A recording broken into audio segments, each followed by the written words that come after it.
T'as investi dans combien de startups depuis le début de ta vie? Une douzaine? Pas plus? Non. Et quels sont les critères qui font que tu vas parier sur une startup plutôt qu'une autre? Alors la question que tu n'as pas posée, c'est combien de startups j'ai vues? Moi, je repose la question, combien de startups as-tu vu? 600 ou 700 je pense depuis 5 ans. Qu'est-ce qui a fait que ton cœur a battu pour 12 seulement sur 600? Je vais pas faire la réponse comme fait tout le monde. Tout le monde va te dire l'équipe, l'équipe, l'équipe. Moi je cherche d'abord un problème. Je cherche un vrai pain sur le marché en se disant tiens, il y a un marché qui est gros, où il y a une vraie problématique, où la solution actuelle n'est pas bonne.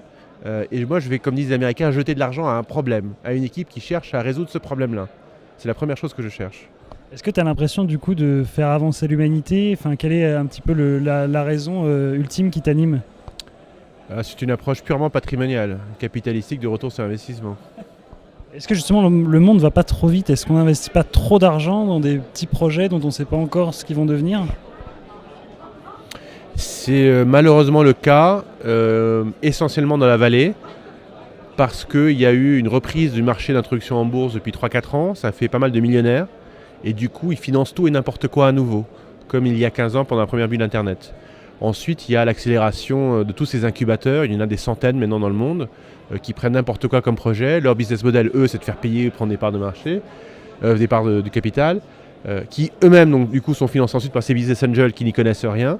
Et donc, on se retrouve à la fin du début de seed avec plein de boîtes qui ont un produit, mais qui n'ont pas de marché, qui ne résolvent pas un problème. Et là, on va parler depuis 2011-2012 du Series A Crunch, en se disant, tiens, il n'y a pas d'argent pour les financer pour après. Non, il y a toujours le même argent qu'avant, voire plus. Sauf qu'ils n'ont pas les métriques pour montrer qu'il y a un vrai business. Parce qu'ils n'ont pas pris le temps de créer les vrais business.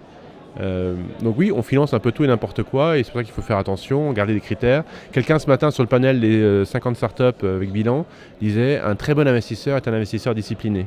Moi j'ai une grille de 12 critères. Si ça ne coche pas l'un des 12 critères, je ne fais pas. Est-ce que tu aurais une anecdote à nous raconter d'une startup que tu n'as pas financée et qui a réussi derrière? Ce qui est a priori la plus grande souffrance d'un investisseur. J'en ai 3. Alors, pas tout à fait suivant ta question. Moi j'ai été le premier à toper dans la main, dans mon salon, sur ma table basse, en mangeant des sushis avec Benjamin Beijboom. La création de Dailymotion. Mais j'étais en train de financer une autre boîte. Je levais 4 millions sur Gloria, qui est une boîte de vidéo à la demande. Et je lui ai dit attends-moi dans 3 semaines, là j'ai vraiment pas le temps. J'avais 87 salariés, j'ai dit voilà, je m'occupe de toi quand je reviens. Et quand je suis revenu 3 semaines après, quelqu'un d'autre était venu. C'est public, Didier Rapaport et 2 collègues, le garçon qui a fait Happen. Ils avaient investi dans la boîte et du coup du jour au lendemain la valo a explosé, donc j'ai pas fait Dailymotion, mais j'avais topé pour être le premier. Beaucoup plus tard, je suis allé, avant que le produit ne sorte en bêta à Stockholm, voir, j'ai passé la journée avec Daniel Ek, qui est le fondateur de Spotify, mais j'avais pas assez d'argent par rapport à ce que eux souhaitaient comme argent.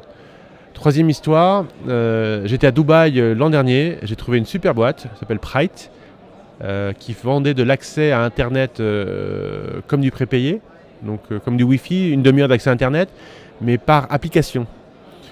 Eux, ils voulaient pareil, un gros ticket. Moi, je mettais en tant que business angel pas assez. Et 3 mois après, ils se sont vendus à Facebook sans même lever de l'argent. Donc voilà, j'arrive à trouver des boîtes super, mais il me fallait un peu plus d'argent pour investir parfois. Et comment est l'ambiance entre les différents investisseurs? Vous vous retrouvez sur les salons, etc. Ça a beaucoup changé. Moi, ça fait 15 ans que je suis là-dedans. Ça a beaucoup changé. Avant, il y avait des gens très institutionnels avec des gros pédigrés qui venaient de grosses banques d'affaires, qui venaient de boîtes de conseil, qui levaient beaucoup d'argent. Et c'était un milieu assez exclusif. Ce marché a été attaqué il y a 10 ans par ce qu'on a appelé les super angels, qui étaient les Jeff Clavier, les Dave Buckler, les Ron Conway, et qui ont commencé à faire des deals qui ont cartonné.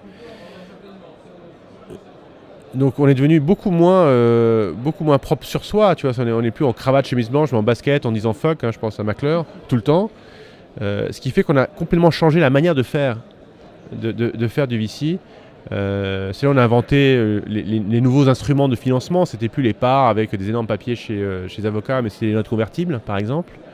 Y Combinator, du coup, a sorti sa note convertible ultra standard, s'appelle Safe. D'autres ont sorti des notes, ça s'appelle KISS, enfin Keep It Simple, etc. Donc ça a beaucoup changé.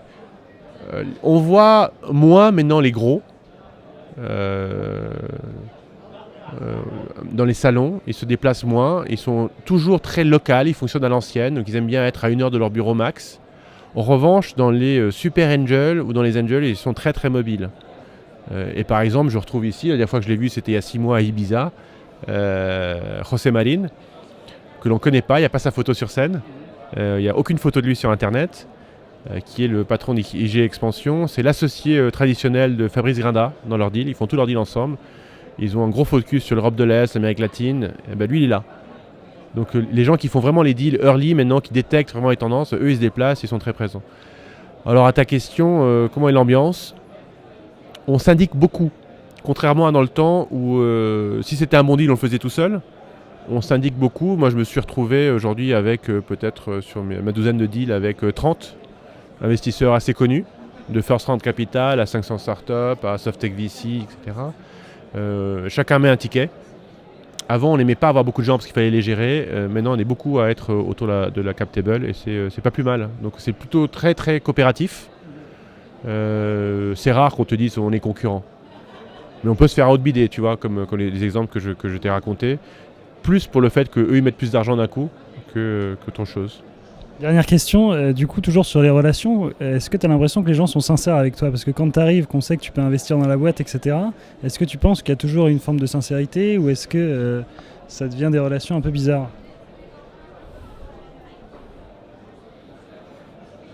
On a tous un bullshit detector qu'on développe au fil des années. Tu peux me raconter toute ton histoire en mettant plein de buzzwords, de machins et des trucs. Moi, j'ai toujours ma checklist en tête et je vérifie ce que tu me dis. Et j'ai tendance, moi, je suis connu pour ça, à dire la vérité de manière assez blunt, directe. Donc ça, c'est pour le premier rendez-vous, pour arriver au cœur du problème. Oui, est-ce que c'est intéressant ou pas ? Ensuite, effectivement, je reviens à l'entrepreneur. Il faut qu'il y ait un fit entre l'entrepreneur et son investisseur. Est-ce que j'ai envie de sortir avec lui, prendre un verre avec lui ? Est-ce que j'ai envie de passer du temps avec lui ? Parce que quand tu investis comme moi très tôt, la moyenne entre le premier tour et la sortie, c'est 7 ans en ce moment pour les boîtes en B2C, 8 ans pour les boîtes en B2B. Quand tu es en seed, tu rajoutes 1 à 2 ans de plus. Donc tu vas passer 8 ans avec l'entrepreneur, avec des relations qui sont sporadiques, mais quand même des relations. Donc le fit humain est important. C'est quelqu'un qui n'a pas envie de bosser, il ne te plaît pas, même si la boîte est super, tu ne vas pas le faire parce que tu ne vas pas pouvoir bosser avec cette personne-là.